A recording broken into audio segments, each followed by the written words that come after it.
Ikalabing-anim na kabanata. Panalangin ng pagtitiwala sa Diyos. O Diyos, ingatan niyo po ako, dahil sa inyo ako nanganganlong. Kayo ang aking Panginoon.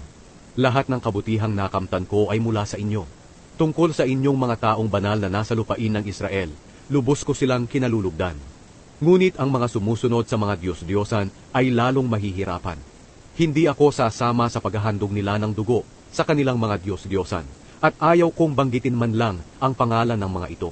Panginoon, kayo ang lahat sa aking buhay. Lahat ng pangangailangan ko'y inyong ibinibigay. Kinabukasan ko'y nasa inyong mga kamay. Ang mga biyayang kaloob niyo sa akin ay parang malawak na taniman, kahanga-hangang tunay. Tunay na napakaganda ng kaloob na ibinigay niyo sa akin. Pupurihin ko kayo, Panginoon, na sa akin ay nagpapayo. At kahit sa gabi pinaaalalahanan ako ng aking budhi. Panginoon, palagi ko kayong iniisip. At dahil kayo ay lagi kong kasama, hindi ako matitinag. Kaya't nagagalak ang puso ko, at ako'y panatag, dahil alam kong ligtas ako. Sapagkat hindi nyo pababayaan na ang aking kaluluwa ay mapunta sa lugar ng mga patay. Hindi nyo hahayaang mabulok sa libingan ang matapat nyong lingkod.